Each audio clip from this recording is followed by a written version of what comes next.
Let's turn now to CTV's Scott Hurst. He's following developments for us. Scott, we are now day 3 of this military operation dubbed Epic Fury by the U.S. U.S. and Israel. It's a joint operation. Bring us up to speed. What can you tell us at this point? Marcia, good morning. As you might expect, this is changing rapidly, but strikes across the Middle East continue to intensify. This operation that was launched over the weekend has sent shockwaves around the world, politically, economically, and militarily. As you heard from the Secretary of War from the U.S., outlined some of the operation, and he went on to say that the U.S. has already launched hundreds of operations and that more U.S. troops are being sent to the Middle East, while Tehran has launched counterstrikes of its own as the United States and Israel are pressing ahead in their joint campaign. Tehran vowing revenge for the death of Supreme Leader Ayatollah Ali Khamenei.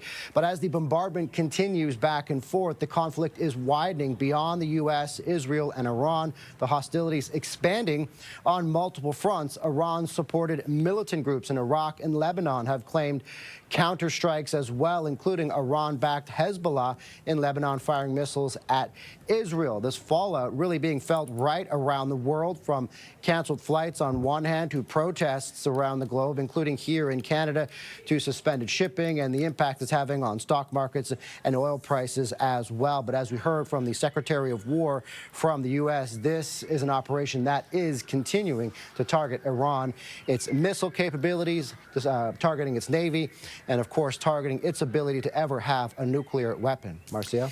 Scott, there have been a lot of questions about Canada's reaction, Canada's position, Canada's potential involvement in this. What can you tell us on that front? We did hear from Foreign Affairs Minister Anita Anand this morning, and she said, and she cleared this up first and foremost by saying Canada was not made known of the operation before it was launched, and that Canada has not and will not be involved in any military operation, but did go on to say Canada does share the United States' concern related to Iran's nuclear ambition. However, from Canada's perspective, the Foreign Affairs Minister says the main goal is to push for a more diplomatic solution. Here's more from Foreign Affairs Minister Anita Anand.